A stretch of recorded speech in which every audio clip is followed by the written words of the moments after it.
Bonjour, aujourd'hui on se retrouve pour une nouvelle vidéo dans laquelle on va traiter du sujet de la rentabilité. Comment booster cette rentabilité quand on souhaite investir dans des grandes métropoles?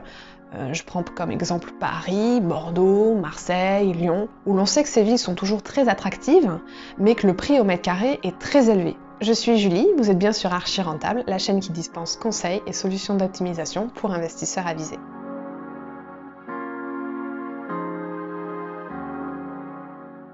Aujourd'hui, je vais plutôt laisser la parole à des experts dans le domaine immobilier.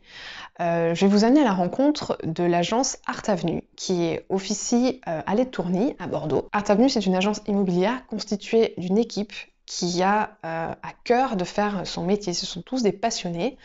Ils adorent ce qu'ils font, ils ont le sens des valeurs et ils sont authentiques dans leurs échanges. Ils apportent vraiment cette notion de service à leur clientèle et ils remettent la confiance et le service au centre de leurs relations. Du coup, moi j'adore travailler avec eux, ils ont le sens du partage, de la convivialité. On va vraiment se concentrer sur le marché bordelais avec ces experts et ensemble on va parler de la meilleure stratégie à aborder lorsqu'on souhaite investir à Bordeaux, qu'on démarre, qu'on n'a pas forcément un apport conséquent et que pourtant on aimerait bien mettre un pied dans cette ville parce que c'est une ville qui est toujours attractive, qui attire toujours les foules, aussi bien les touristes que les habitants, et se constituer un patrimoine sur Bordeaux, dans la pierre, c'est vraiment une valeur sûre. Oui, mais comment faire? Comment faire quand on a un marché, je parle vraiment de l'hypercentre, qui démarre à 4 500 € du mètre carré pour monter parfois jusqu'à 7 000 € du mètre carré sur des produits avec des prestations conservées, rénovées.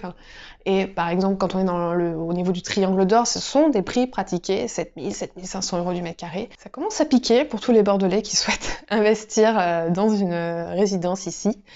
Comment faire? Voilà, quand on sait qu'à Bordeaux, les rentabilités sont bloquées et tournent généralement en ce moment autour de 3-4%. Du coup, ils m'ont invité dans leurs locaux à Les Tourny et ensemble, on a passé une après-midi à discuter d'investissement, de Bordeaux, de patrimoine, de belles choses. Et on est également parti visiter un produit dans son jus qui aujourd'hui est dans leur catalogue de vente. C'est parti, on y va.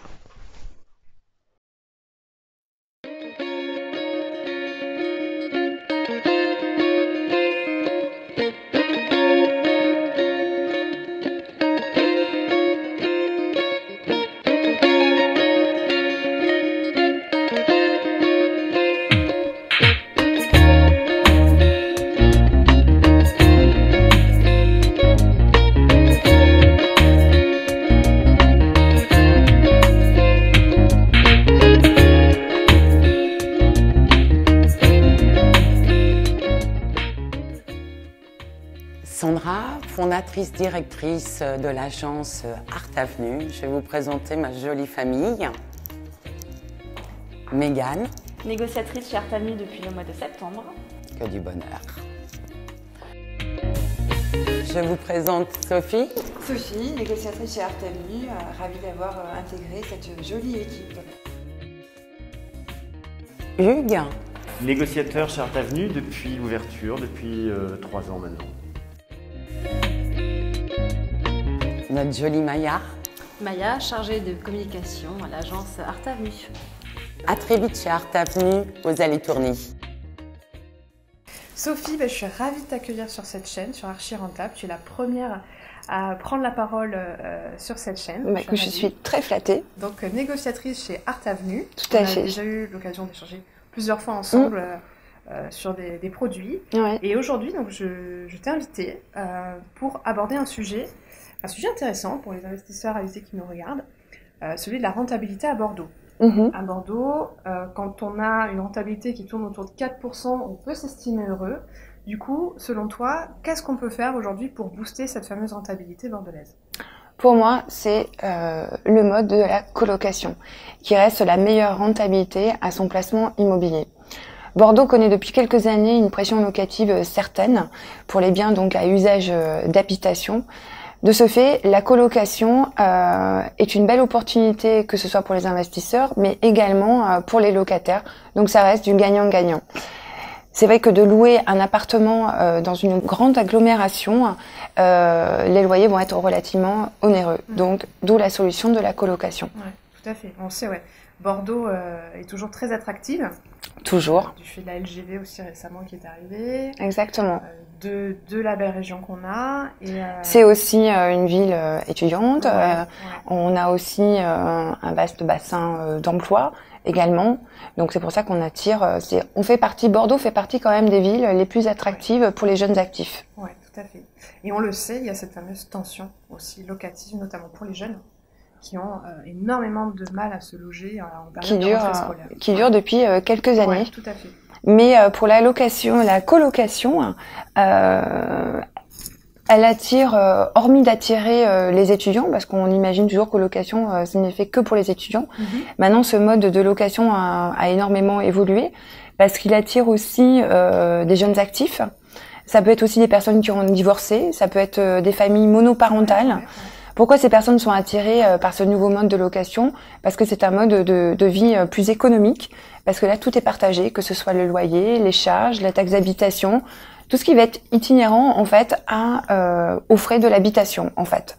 Et en plus, on bénéficie d'un endroit beaucoup plus spacieux.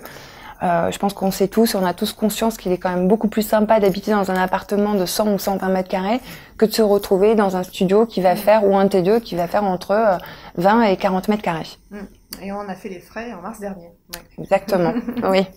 Ouais. Justement, Sophie, assez naturellement, tu embrayes sur un sujet qui, en tout cas, moi, m'intéresse beaucoup, à savoir la notion de co-living qui est en train d'émerger en France. Le co-living, c'est un petit peu différent de la colocation.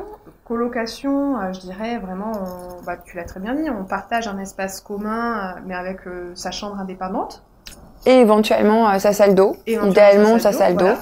Mais quand on parle de co-living, on vient un petit peu ajouter à cette colocation des prestations un petit peu hôtelières. Et c'est du coup des loyers où à l'intérieur sont inclus le ménage, les abonnements Netflix.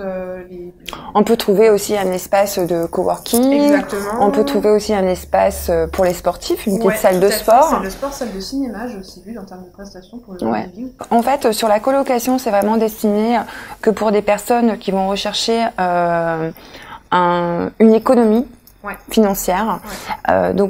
Dans la colocation, on a vraiment une chambre et idéalement une salle d'eau, et on va pouvoir partager un espace de vie plus spacieux. La colocation va plus peut-être attirer donc des étudiants ou des jeunes actifs. Le co-living, c'est vraiment le panel des personnes est beaucoup plus large, étant donné que ça va être destiné à des jeunes actifs, des jeunes entrepreneurs, ça peut être des artistes, ça peut être des salariés en déplacement. Et généralement, dans le co-living, on va vraiment trouver sa chambre, sa salle de bain indépendante, donc à chacun. Mais en plus, dans les espaces communs, un espace pour le travail, donc associé à un coworking, la salle de sport, tous des services en plus. Une buanderie pour éviter justement d'aller dans des laveries. C'est vraiment, on va dire, un petit plus dans la location. Je vais pas dire le mot conciergerie parce qu'il est adapté partout, mais c'est du plus. On peut dire que c'est une colocation haut de gamme, haut de gamme, complètement. Voilà, avec tout un panel de services. Et en fait, ça attire énormément de jeunes actifs, de la jeune génération ça a une vraie facilité de location. On ne travaille pas avec à changer d'électricité, les abonnements électriques, voilà tout ça. Donc ça je voulais aborder un peu ce sujet aussi parce que moi j'y crois beaucoup à cette nouvelle notion de co-living. C'est en train d'émerger à Bordeaux, il y a plein de projets comme ça qui se montent en ce moment, donc on va vraiment en avoir les prochaines années, et je pense qu'il y a une place aussi à prendre. Si on veut investir sur Bordeaux, je pense que ça, c'est un bon créneau. La différence aussi entre le co-living et la colocation pour les investisseurs, tout dépend en fait du montant de financement que la personne veut allouer à cet investissement, on va dire. Bien évidemment, pour du co-living, l'investissement va être plus important parce qu'il y a plus de choses à faire, à mettre en place. Pour une colocation, j'ai envie de dire que c'est peut-être un peu plus abordable à beaucoup plus d'investisseurs. Tout à fait. Voilà. Tout à fait, c'est vrai. Donc pour ça, de départ qui n'est pas du tout la même. Pas du tout la même au niveau des frais, en fait, notamment au niveau des travaux. Des travaux. Justement, parlons-en. Travaux ou pas travaux quand on veut se lancer dans un tel projet Alors pour moi, j'aurais tendance à dire de privilégier en effet les travaux. Donc pour les propriétaires qui entreprennent d'importants travaux, ils ont tout intérêt à opter pour le régime du réel, car avec les charges déductibles chaque année et le système d'amortissement, c'est la totalité des revenus locatifs qui vont pouvoir défiscaliser sur de longues années. Donc qui est très intéressant pour un investisseur. Ouais, tout à fait. Aujourd'hui, comment on peut s'assurer de repérer une pépite en fait? Comment on peut trouver le bon filament? C'est très très simple. En fait, pour de la colocation, qu'est-ce que vont rechercher les colocataires? Ça va être l'emplacement. C'est l'emplacement, pourquoi? Pour les colocataires, ça va être proximité des transports, ça va être proximité des commerces, peut-être des lieux un petit peu plus culturels. Pour les investisseurs, c'est aussi regarder où il y a une forte demande locative. Et également, peut-être dans une revente, c'est revendre dans de bonnes conditions. En règle générale, on va plutôt cibler les villes étudiantes, comme je disais tout à l'heure, et le bassin d'emploi. Comme ça, on va toucher, de cette façon, on va toucher les étudiants et les jeunes actifs. Et est-ce que le fait de peut-être vouloir un certain profil de colocataire dans son logement va faire qu'on va cibler un emplacement approprié pour répondre à ce profil-là? Je sais pas, par exemple, moi, dans ma colocation, j'ai envie de la destiner aux mamans monoparentales. Du coup, est-ce que j'ai tout intérêt à orienter mon projet en réponse à leurs besoins à elles qui sont spécifiques? Ouais, tout à fait. Exactement. En effet, tout dépend quel profil on a envie de viser pour justement attirer, donner un intérêt à ces personnes de choisir ce bien-là qu'on met en location. Donc c'est hyper important d'étudier sa cible avant de se lancer dans un projet comme ça pour savoir vraiment à qui on veut destiner. C'est-à-dire que principalement, j'ai envie de dire, soit on a envie de destiner ça principalement qu'à des étudiants, ou on va plutôt cibler des jeunes actifs. Parce que c'est vrai que maintenant, avec le télétravail qui est très en vogue, on va dire depuis 1 an, et je pense peut-être qu'il va rester un petit peu dans les mœurs, c'est possible. Alors je m'avance un peu, mais je pense que ça va être ça. Donc c'est vrai que du coup, pour les jeunes actifs, c'est très bien ce mode de... c'est plus sympa de se retrouver dans un grand appartement, comme je disais tout à l'heure, que dans un petit studio de 20 mètres carrés. Est-ce que tu penses, Sophie, qu'il y a un type de bail à privilégier quand on veut faire de la colocation ? Alors, déjà, il faut savoir que la durée de bail pour une colocation est exactement la même que pour une location classique. C'est-à-dire 1 an pour les beaux meublés et 3 ans pour les locations nues. Ensuite, il y a 2 possibilités, c'est-à-dire qu'il y a le bail unique pour tous les colocataires et le contrat individuel où là, on va retrouver des baux multiples. L'avantage du bail unique, c'est qu'on a une clause de solidarité, c'est-à-dire qu'en cas de non-paiement, tous les colocataires sont responsables, ce qui permet aussi aux propriétaires d'avoir une certaine sécurité de loyer payé. C'est une petite protection en plus. Tout à fait. Ok. Donc toi, tu recommanderais. Et est-ce que toi, tu recommanderais un bail en particulier ou... Moi, je recommanderais le bail unique. Le bail unique. Le bail unique. Tout le monde. Où tout le monde est solidaire les uns des autres. Ok. C'est plus simple, je pense. D'accord. Bah, c'est plus simple dans le sens où c'est plus simple s'ils se connaissent tous. Pas forcément. Non. Okay. Pas forcément. Du tout. Quand je me dis s'il y en a un qui sort, généralement c'est les colocataires qui ont la responsabilité de trouver exactement une autre personne.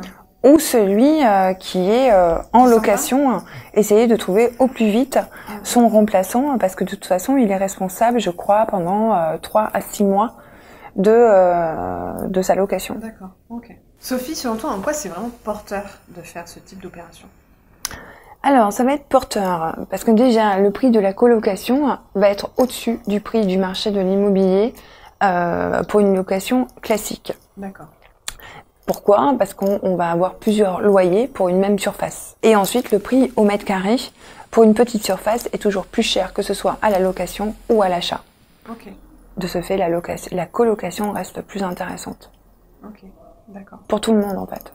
C'est vraiment, comme je disais au tout début de l'interview, ce qu'on me disait, c'est que la colocation, pour moi, c'est une belle opportunité d'investissement, mais c'est une belle opportunité pour les locataires comme pour l'investisseur, parce que tout le monde y trouve son compte, en fait. Ouais, meilleure rentabilité pour le propriétaire et pour le locataire, un espace plus grand pour vivre, on peut partager des moments, plus de services peut-être, c'est toujours plus sympa. À condition, mais ça c'est mon avis, à condition de proposer aussi sur le marché des produits rénovés, de qualité, qui peuvent séduire et qui sont attractifs et dans lesquels on a envie de vivre, vraiment. Si on veut éviter le turnover aussi de ces colocataires, même si la tension du marché est forte, il faut aussi aujourd'hui, c'est aussi moi ce que je fais à travers mon métier, c'est de proposer à la rénovation des produits vraiment qualitatifs, rénovés, qui ont du charme, du goût, modernes, pour que les colocataires s'y sentent bien et qu'il n'y ait pas de turnover.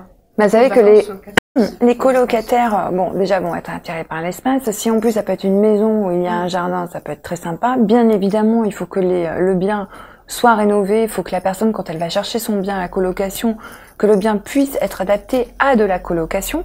C'est que plus on va mettre de choses à disposition du locataire, plus on va pouvoir demander un loyer élevé.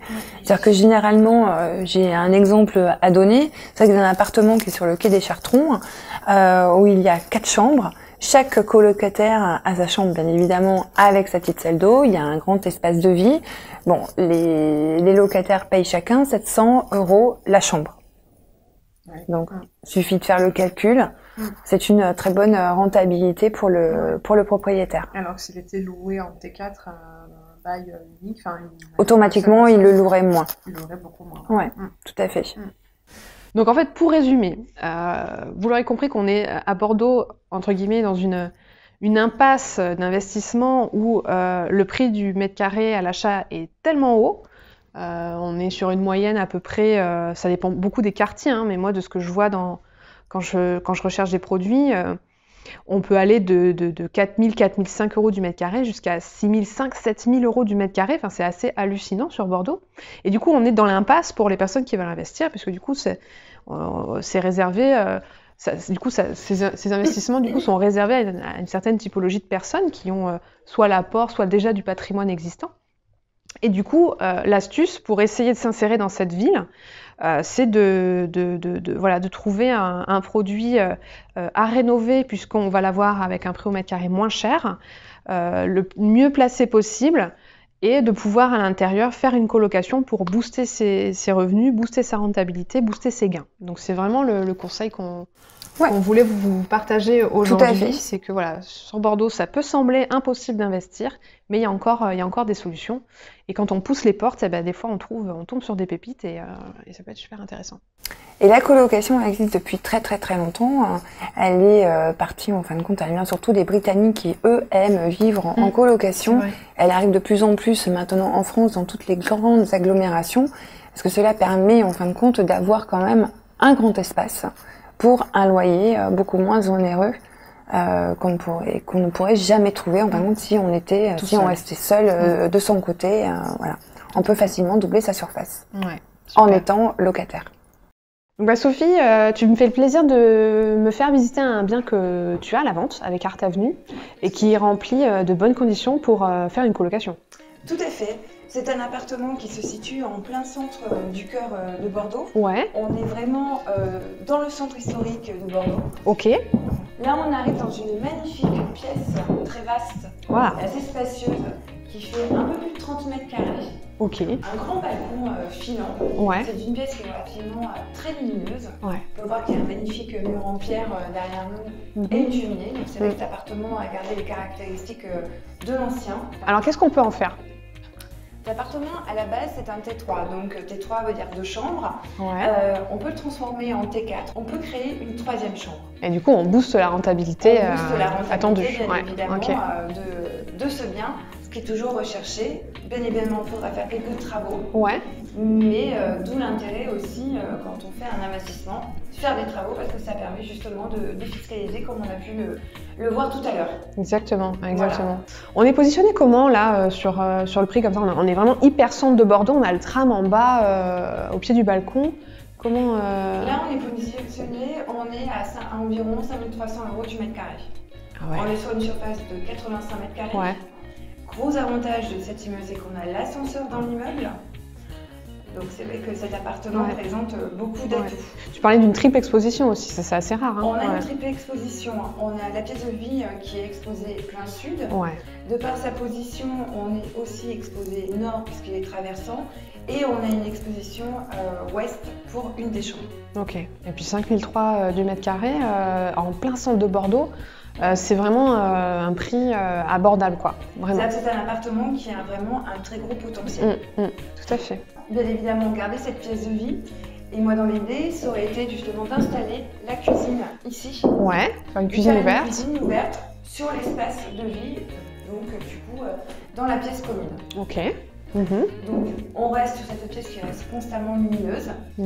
Et sur l'arrière de l'appartement, on va passer donc dans l'espace nuit qui va desservir la possibilité de 3 chambres. 3 chambres et une grande salle de bain. Et une très grande salle de bain commune. Ouais, ok, super. Bah voilà, la disposition et la circulation est assez fluide. On a le jour bien d'un côté, bien séparé de la nuit. Non, c'est idéal ça. Ouais. Et comme les chambres sont à l'arrière, sont vraiment au calme. Sur une rue plus calme. Exactement. Ouais. Ok, non, c'est vrai qu'il y a du potentiel, Il y a des travaux, faut pas avoir peur, mais il cache bien son jeu cet appart. Ouais. L'avantage des travaux, comme on le disait tout à l'heure, c'est que ça permet aussi de défiscaliser, donc d'où l'intérêt de prendre un appartement avec des travaux. Ouais, tout à fait. Ça permet de pouvoir le transformer et après d'en ressortir une très bonne rentabilité. Et une bonne plus-value aussi à la revente.